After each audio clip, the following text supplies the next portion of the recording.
Welcome to A-State Sports Take. I'm Marquis Sisters, and this is Jacob Tester and Caleb Gallenhart. In this segment, and the topic for this segment is, are we finished with conference realignment? If not, then who goes where? So guys, who do you think should make a move to another conference? Well, for starters, you got to go ahead and recap what we already know is happening. Yeah. You got Big Ten, you got new teams coming in, UCLA and USC. Don't really understand how geographically that makes sense, But, I mean, that's a realignment happening. Then you have in the Big 12, you got new teams like Cincinnati, UCF, and a couple others, BYU, joining that conference. So I definitely think that we're going to see more news of smaller schools, FCS teams moving to FBS, that kind of stuff happening in the future. Mm-hmm. And then you also did mention the Texas and Oklahoma's moving to the SEC. I agree with smaller schools being promoted to bigger conferences. That's happened for a very long time. The thing that's new is these big schools moving from one conference to another. We've seen more rumors about things, but it's come to a standstill. I think we're going to be at a standstill for a while because both the Big Ten and the SEC, which were the two conferences that made moves to get those schools outside of their conferences, and other big conferences in the Power Five had made their moves, and then they haven't really had any rumors within the last few months. So I think we're kind of at a standstill right now, but when we're talking about the smaller schools, that's always going to happen. Yeah. That's because schools are going to jump up because they get better. Yeah, for sure. I think we're done with the big schools moving conferences probably to about 2025, 2026, once the contracts and stuff like that are coming to an end again. But as far as the small schools, I mean, that happens almost yearly with schools moving. And it's not only with the college football. I mean, you have teams who don't even have football programs, who only have basketball programs, baseball programs, stuff like that. So they're moving conferences that aren't as football-centric to go to other conferences to compete at the levels with the sports that they have. And I think a big part of what could contribute to these big schools making switches will be those TV network deals that these conferences can sign. Because, like, the Big Ten just got one with, like, CBS for, like, $75 million a year per school. I mean, that's going to be attracted to any school that's, like, outside of that, especially one that isn't in a conference, a.k.a. Notre Dame. Because there have been rumors for them to go into Big Ten if they don't get the contract they want with NBC so they can stay outside of the conference. So I feel like these TV deals are going to be a huge impact on if these big schools decide to, quote-unquote, move up into a bigger one, which is the SEC Big Ten, and if the Big 12, ACC, Pac-12 can kind of get at least remotely close TV deals that is similar to the Big Ten and SEC, they might be content to stay where they are. But the way things are looking, it's kind of really hard to be like, I think things are like just going to be completely done. Now, I've been hearing rumors that possibly San Diego State and also SMU potentially moving to the Pac-12 very soon. Like, what do you think about that? On San Diego State's side of things, obviously very well-known basketball program. You see them in the March Madness tournament multiple years, so you could see why Pac-12 would go with them as an option for a replacement of the USC and UCLA. Obviously, it's not the same caliber, but San Diego is just about an hour and a half south of Los Angeles. So, I mean, geographically it fits, and then they have a premier basketball program for their standard of where they're at now, so it's no surprise that they're getting put in. And what was the other one? And you got SMU. SMU, they've really built up their football program after Chad Morris left. They had, I think it was either 10 or 11 wins in that season after, and they've kind of been sticking around that, been competing with Cincinnati and USC, or UCF, my apologies, in that conference for a while now. So it's no surprise to see them making a big move, considering that UCF is making the move to the Big 12 as well. Yeah, it's kind of surprising seeing SMU on that list as a team that can move because their conference is really going to open up once Cincinnati leaves. It's going to be them in Memphis and Houston. Those are really going to be the only teams in that conference that are going to be at the top of the top. So Houston moving to the Pac-12 kind of might throw them and cost them opportunities at winning a couple of conference championships. But I've been hearing Memphis is flirting with other conferences trying to move up. But with Memphis, I don't know where you can put them. Like, maybe to move into the Big 12, but where do you see the best fit for Memphis if they do decide to leave? if things go disasterful, which is very possible, and all these big schools move out of the Big 12, the Pac-12, and the ACC, that would be Memphis's best chance at striking into one of those three conferences. I'd say the Big 12, because the Big 12 has a very good basketball record as of right now through their teams. They got like Baylor, Kansas, Oklahoma State, like all those teams that are in there. West Virginia, who's fallen off a little bit, but that's not the point. I feel like Houston could make that move as well into the Big 12 because Houston's ranked like third nationally right now in their basketball program. Mm-hmm.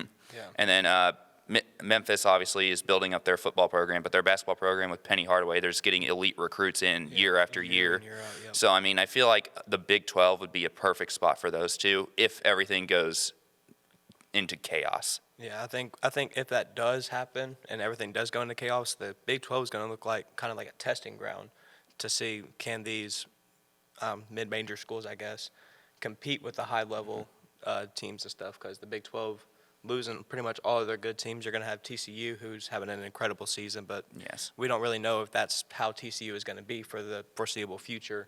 Oklahoma, they've struggled ever since Brett Venables has got there, so the Big 12 is kind of forming into, like, we got this team, they're coming up. They were not a group of five, or they were a group of five. 4 teams, and the BYU was independent. All those guys go into the conference now. It's going to be very, very interesting to see, can these smaller schools come into the bigger picture and compete at a high level? I feel like the Big 12 will bring them the best option to do that, as they would still get a reputable like scheduling with those other conferences as the SEC and the Big 10, ACC, Pac-12. And I feel as if there's going to be some of those schools that are still left that are in the Big 12. It won't just be like a complete wipe of that. Like, as you mentioned, TCU. I feel like Kansas State could end up where they stay in the Big 12, even Baylor as well. But teams such as like Oklahoma, Texas, Oklahoma State, I feel like those types of teams, 2 of those have already confirmed that they're leaving, but I feel like there's a couple other in there that have that elite upper echelon kind of background. They have financial backing. Those are the teams that you'd be looking to most likely leave, and then that's where you'd see the smaller schools come in. Yep. So another big rumor is Oregon potentially flirting with Big 12 and possibly the donors pushing them to go to the SEC. How do you think those two conferences fit in with Oregon? I mean, I don't know how the Southeastern Conference puts in a team in the Northwest, but I feel like if Oregon makes a move, it's going to be to the Big 10 because we already saw 2 West Coast teams move to the Big 10. I feel like if the SEC is going to go after teams, it's going to be in the ACC, like North Carolina, Duke, Miami, Clemson, NC State potentially. I feel like those first 4 are probably the biggest targets for them when it comes to the SEC. But like we kind of already mentioned, I don't see either of them making a move just as of yet, as I feel like they want to get the Texas, Oklahoma, USC, and UCLA into their conferences, kind of feel out how they want to, because they're going to have to remake some schedules. They're going to have to remake, especially in the SEC, because that puts them at 16. I don't know if they're going to go with just the East and the West, how they have it for now. I wonder if they're going to switch up in their groupings, and kind of it's going to be really interesting to see how they kind of lay out things. So I feel like Oregon's going to be on standby as of now, but if they do go somewhere, they're going to probably go to the Big 10. And that's another thing, like conference realignment isn't even necessarily teams moving conferences. It's the landscape of the conference. So the SEC is definitely going to look different once Oklahoma and Texas are put into the SEC. I think you're going to have, like, you're not going to be able to have Alabama, Texas, Texas A&M, Oklahoma, LSU. You're not going to be able to have all of the better upper echelon SEC teams in this on the same side because you're going to want, people to be able to make the playoffs. You're going to want other champions to be possible and stuff. And if you just have Georgia and I guess Tennessee in the East, you're going to have more balance in your conference. So there's going to be definitely some realignment. Maybe Auburn go into the East or something. I was going to say, because they got 2 coming in, would you just move Alabama, Auburn to the East, or would they kind of split it up into maybe quadrants and have like groups where they play these certain teams once and then maybe they play another group that next year and then the same group the next? So it's going to be really interesting to see how they try to model that schedule. For sure. So we're quick. So that's all the time we have for this segment. We'll be right back with more A-State Sports Take right after this.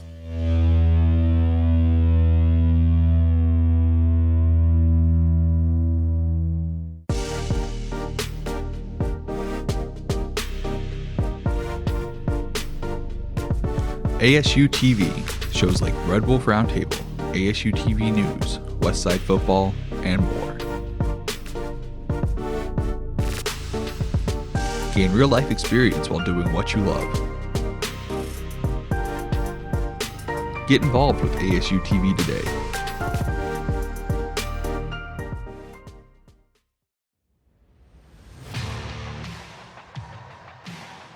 ASU-TV, covering all your favorite sports.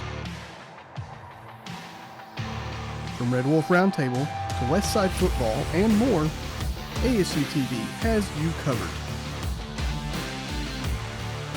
Tune in now to ASU-TV for news and coverage on these sports and more.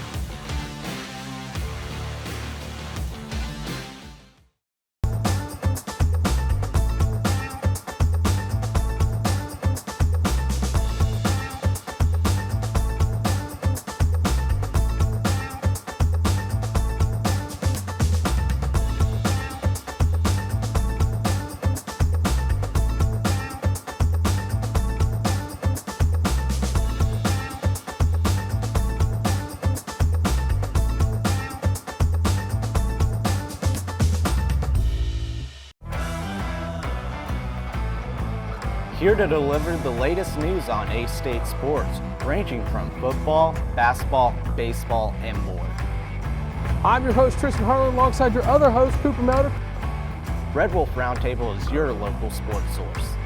Tune in to Red Wolf Roundtable to get your fix on sports talk and news.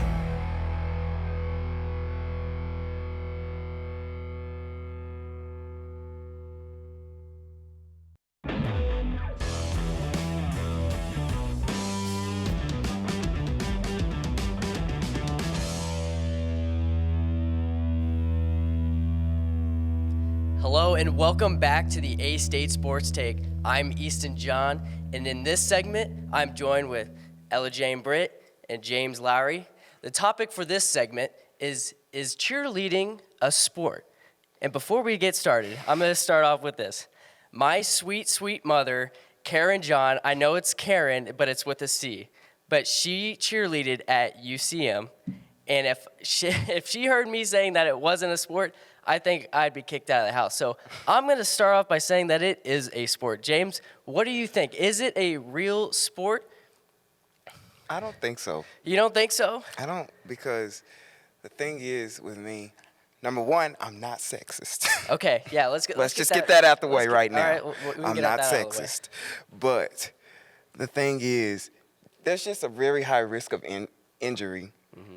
And honestly, the NCAA, they don't recognize it. It's, so their quote, it's underdeveloped and it's under-organized.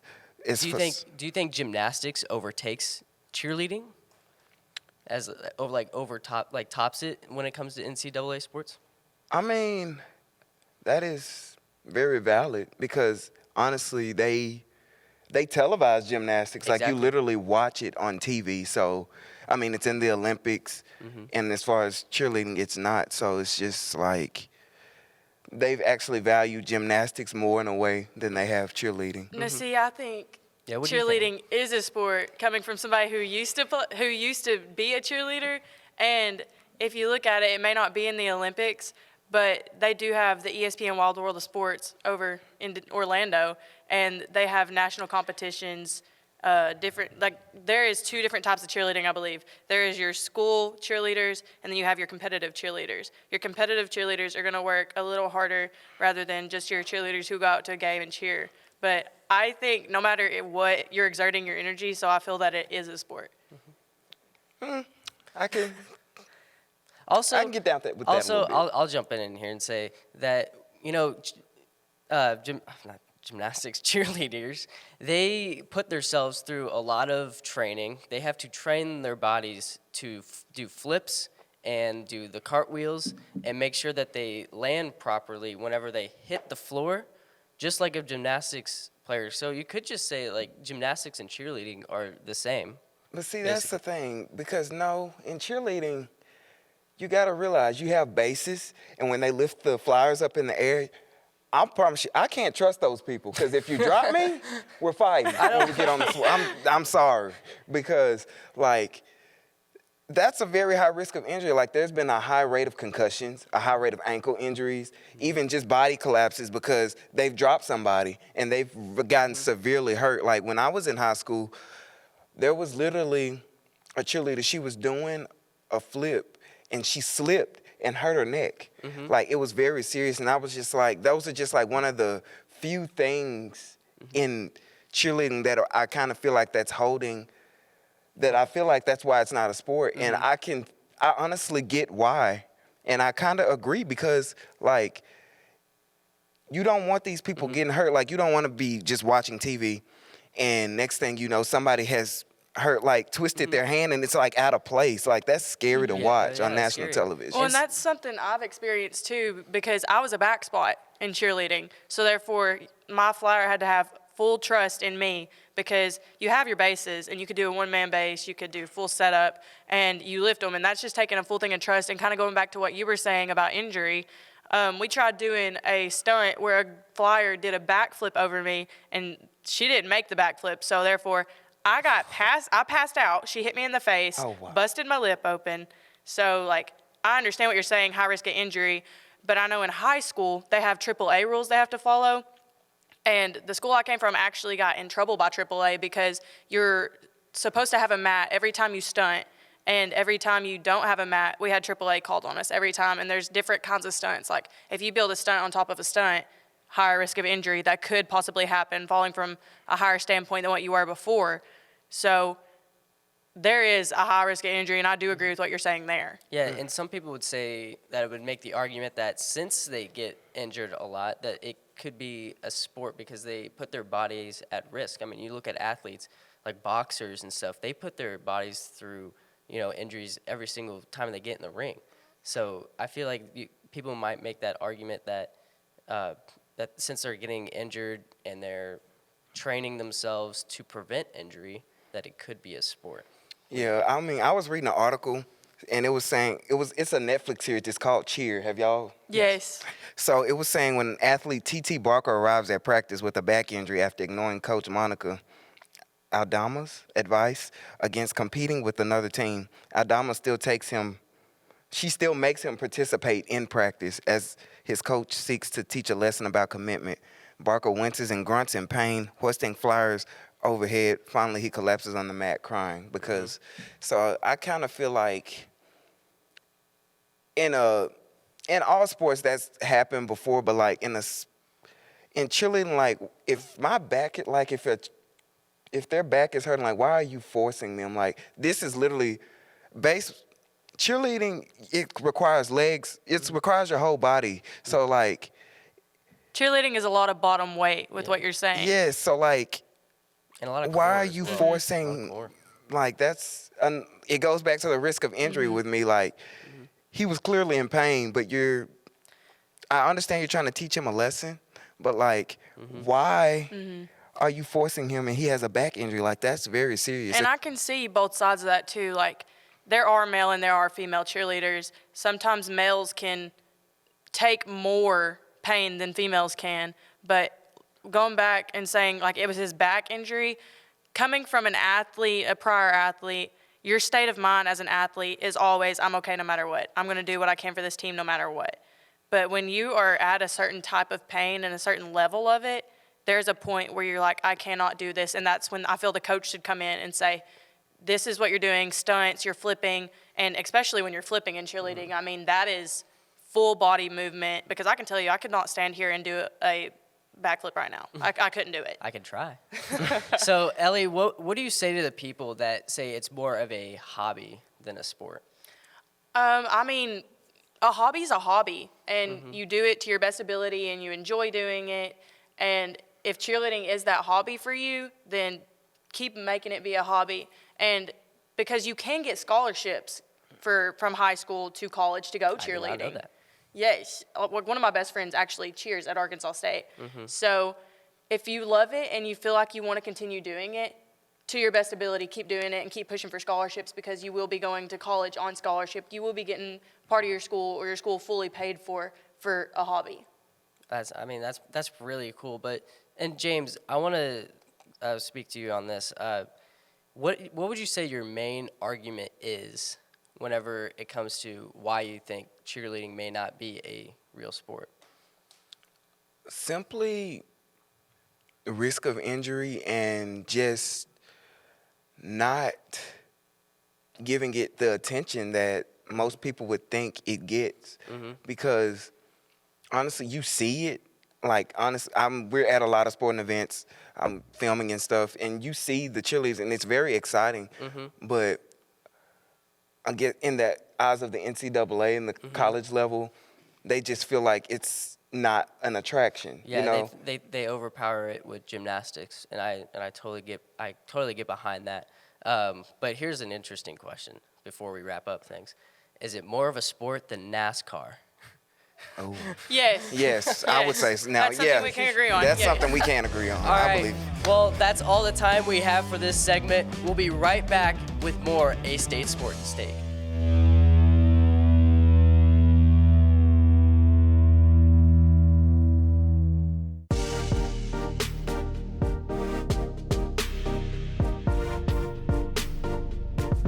ASU-TV, shows like Red Wolf Roundtable, ASU-TV News, Westside Football, and more.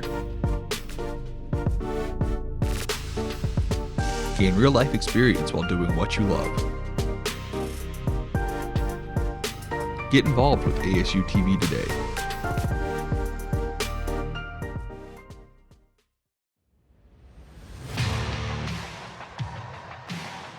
ASU-TV, covering all your favorite sports. From Red Wolf Roundtable to Westside Football and more, ASU-TV has you covered. Tune in now to ASU-TV for news and coverage on these sports and more.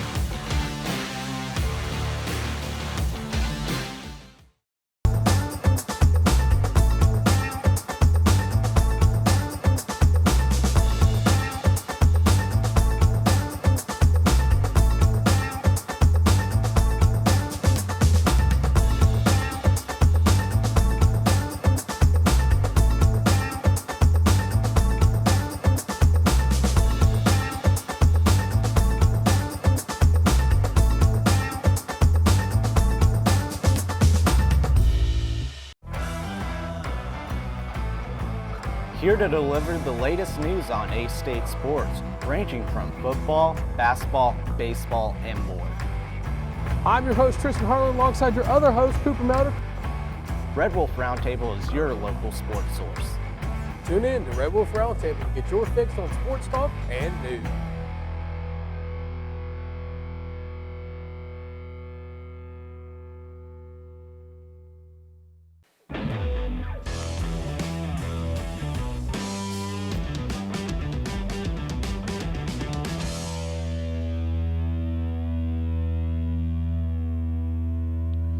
Hello, and welcome back to the A-State Sports Take.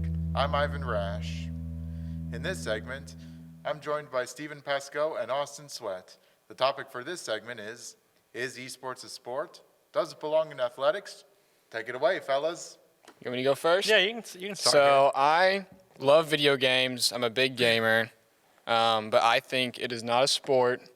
I think we might find common ground that's more of a skill, something that you do repeatedly and you get good at it. It has sport-like qualities, but I don't think it's a full-blown sport. But let's see what Austin thinks.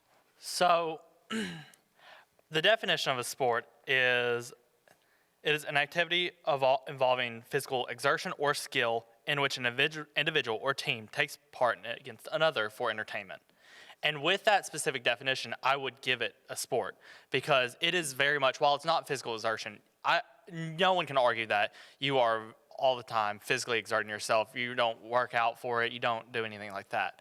But it is very much a skill-based thing with hand-eye coordination, with reaction times, and even strategy. If you're playing games where you have a team, you want to, work together, find things like that to be able to find the common ground and to win your game. And I think it very much gets that entertainment in the game.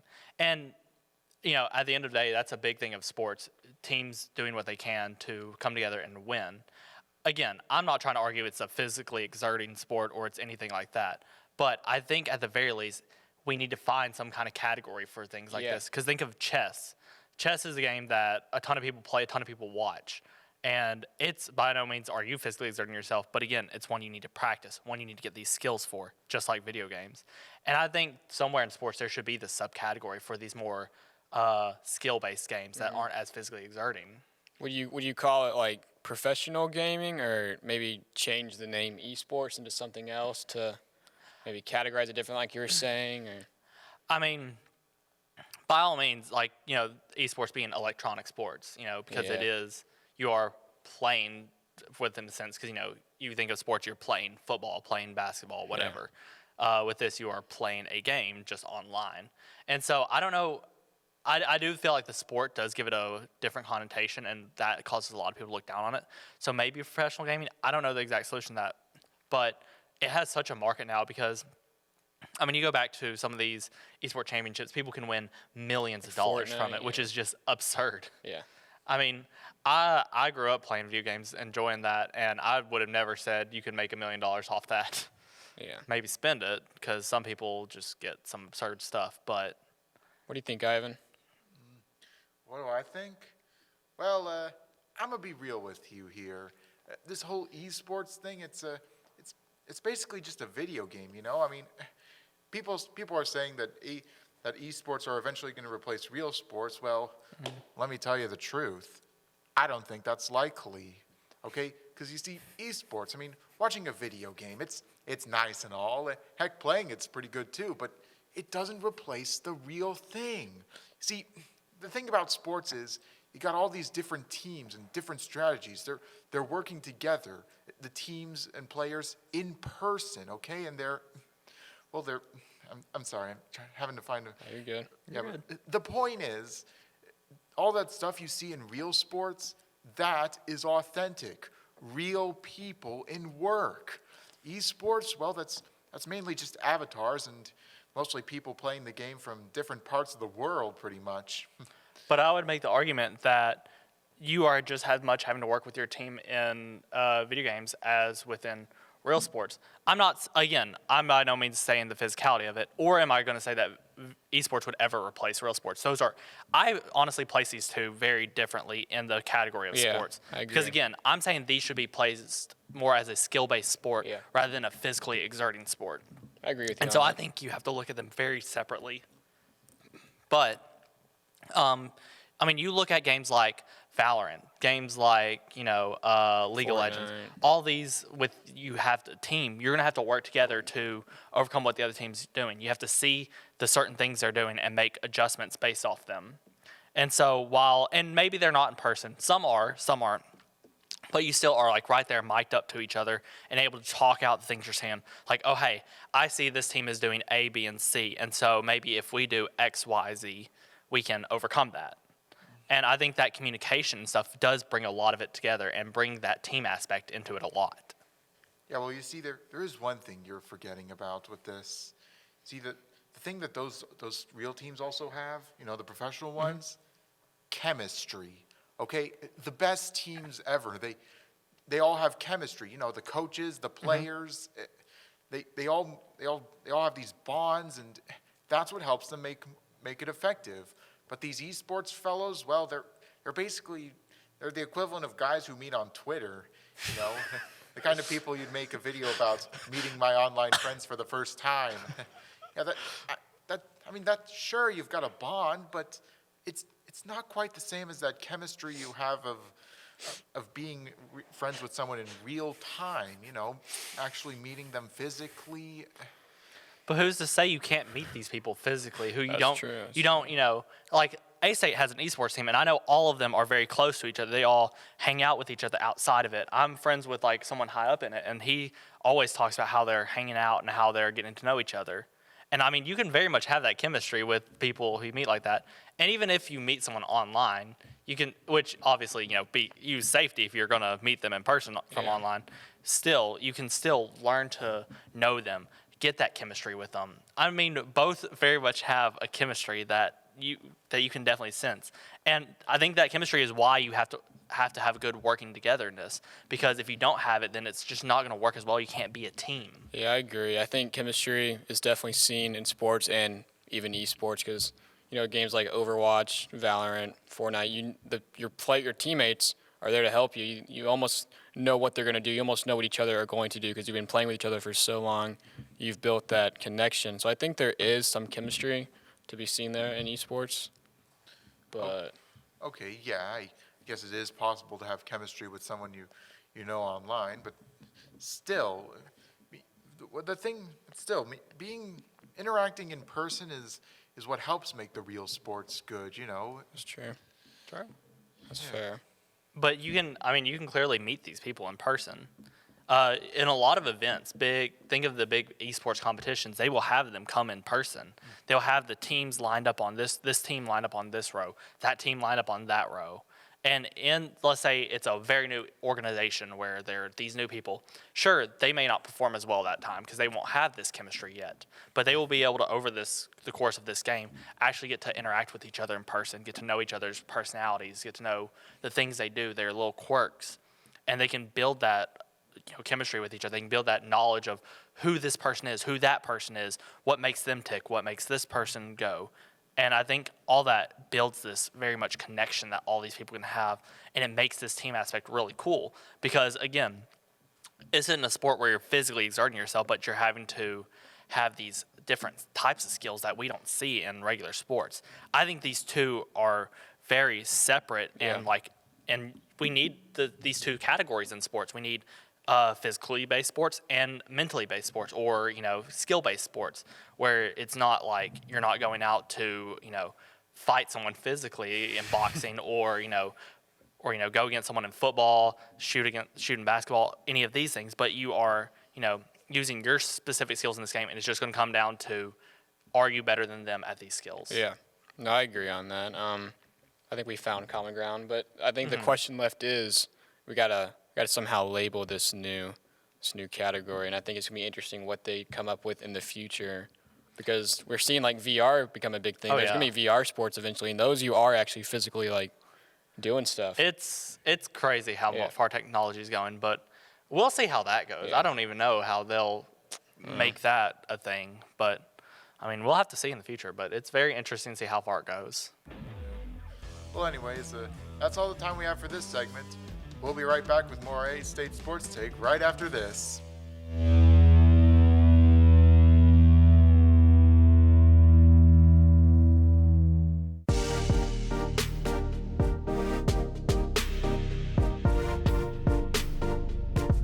ASU-TV, shows like Red Wolf Roundtable, ASU-TV News, Westside Football, and more. Gain real-life experience while doing what you love. Get involved with ASU-TV today.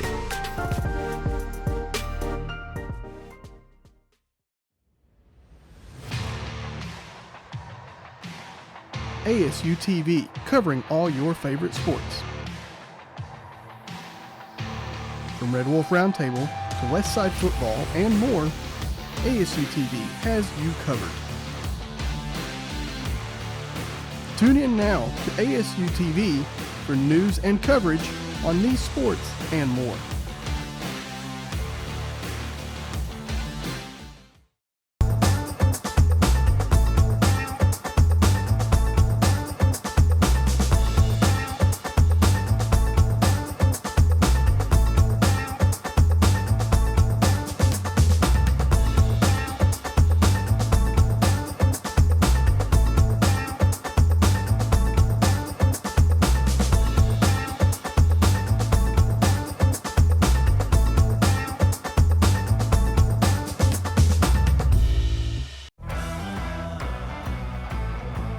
Here to deliver the latest news on A-State sports, ranging from football, basketball, baseball, and more. I'm your host, Tristan Harlan, alongside your other host, Cooper Melder. Red Wolf Roundtable is your local sports source. Tune in to Red Wolf Roundtable to get your fix on sports talk and news.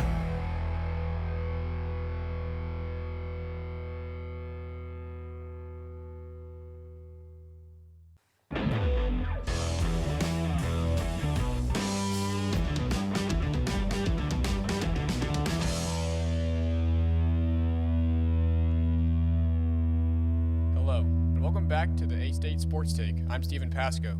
In this segment, I'm joined by Ellie Jane Britt and Colby Wood. The topic for this segment is, who is the ultimate sportscaster of all time? And guys, what you thinking? Personally, I'm going to kind of take a different approach to this. She may not be a sportscaster necessarily, one that sits behind the table all the time, but I'm going with sideline reporter Laura Rutledge. I'm very partial to Laura. I got to say Charles Barkley. No. Probably Kevin Harlan for me.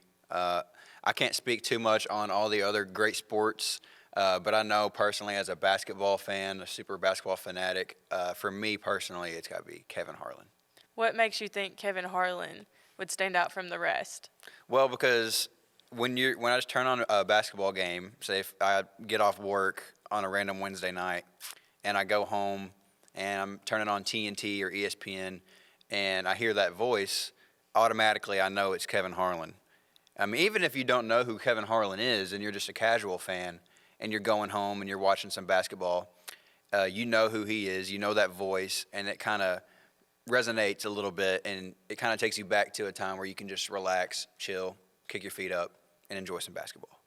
What makes me think Laura stands out is, for one, female in a very male-dominant field, which is changing over. And kind of like you were saying with Kevin Harlan, that's the way I am. When I turn TV on, SEC College Game Day, anything like that, you hear her and you're automatically you're into the game, right, and you're wanting to hear what she has to say, not only because she is a woman in a football sport at that time, but she is extremely educated on what she does. And I follow her on Instagram, and just she puts her daughter into things and has who do you think is going to win this matchup of the week? And that's just interesting to me. Yeah, I mean, that could be cool too, because it's a familiar face too. Whenever you turn on the TV and you're watching football and you see her, oh, it could be a good day. I like her. But Kevin Harlan isn't on the camera. It's just his voice.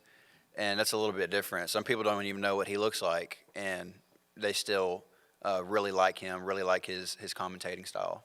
Pascal, who would you choose? Greatest commentator of all time. What's your personal favorite? My personal favorite, I like Al Michaels a lot. I grew up watching Al Michaels a lot on primetime or the Thursday night football and stuff like that. I'd have to go with him. But another person kind of similar to Laura Rutledge, I guess, in the NBA scene could be Doris Burke. Oh, yeah. Kind of like another iconic sideline reporter, woman kind of leading the charge for other people to follow her footsteps. What do you think about Doris Burke? Do you like her a lot? Or? I mean, I'm just going to go back to it's a female in a male-dominant field, which things are changing over time. But I don't know how y'all feel about it. But when I see a female in it, it just totally blows me away, and it makes me want to work harder in my field of study. Do y'all, as males, enjoy seeing a female kind of take over a broadcast, and does it interest y'all more in the sport or kind of take you out of it because you feel like if it is football or if it is NBA, does it make y'all feel like, oh, she's a female, she's not going to really know what she's talking about? No. A lot of basketball fans I can speak for, they really like Doris Burke. I can't speak too much on all the other sports and stuff, but I know like Doris Burke, Rachel Nichols, I think was her name, before she left ESPN. She was great. People loved her. I think that anybody that has a great basketball mind can appreciate anybody in front of the camera. But I think even when a woman does it, it's even more motivational, even for a guy, because it shows you that, anything's possible. Anybody can get up there and do it. Yeah. I like Doris Burke. I like what she brings. Her basketball mind, the players respect her, they love her, and I as a fan enjoy watching her too. She's great. Do you think it makes Doris Burke more entertaining to watch just because she was a basketball player, so you feel like and that's part of it. She knows the insides and outs to it practically. That's part of it. She can speak on like the dynamics of the team, and whereas a lot of people, oftentimes in the basketball realm, you have a lot of ex-players, so it's nothing new there. But whenever you don't have someone who has actually played the sport, it's kind of obvious. And she has played, and she was pretty good. So she's worthy, I guess, of speaking on that topic. Yeah, I agree. She knows the lingo. She knows the ins and outs. She's in the video game NBA 2K, which I've grown up playing for years. Right. So I've always heard her voice, known that's Doris Burke. She knows what she's doing. I think I respect her a lot. I think she knows what she's doing. And that's another thing, too. playing 2K. I play 2K all the time. Yeah. Kevin Harlan He's always in it. always been on 2K. Yeah. Doris Burke. The difference is Kevin Harlan, I don't know how they do it. Like, so I create my player. I put my name in there, Colby Wood. Okay. And he's like, Colby Wood. Well, he doesn't actually say Colby. But he says my last name, Wood, driving in and a dunk. Yeah. Yay. So I'm like, Kevin Harlan just called me. Yeah, let's go. Since y'all were both mentioning both of them being on the NBA 2K, Yeah. do you feel like it would drive y'all more if they included different people in it and like make you want to play it more? Or do you think it would be like, oh, it's not the same anymore? I don't know. do you mean It by kind of wouldn't be the same to me personally. I mean, Different, one day Kevin Harlan's going to be gone and retired, Mm-hmm. so it's going to have to be someone new. And Doris Burke is on the game, but she doesn't do like the play-by-play. She does the color. Mm-hmm. So that's pretty fun, interesting. But I don't know. Like, would it make you like, would it drive you more to purchase the game and play it? Or like, because I'm a very like by the book type person, because now they do like CGIs and different types of things. You can change, like, you could keep anybody around for as long as you want with That's the true. way things are working now. And that's true. I guess you could somehow save his voice through like an art of AI or whatever and keep his voice in the game forever.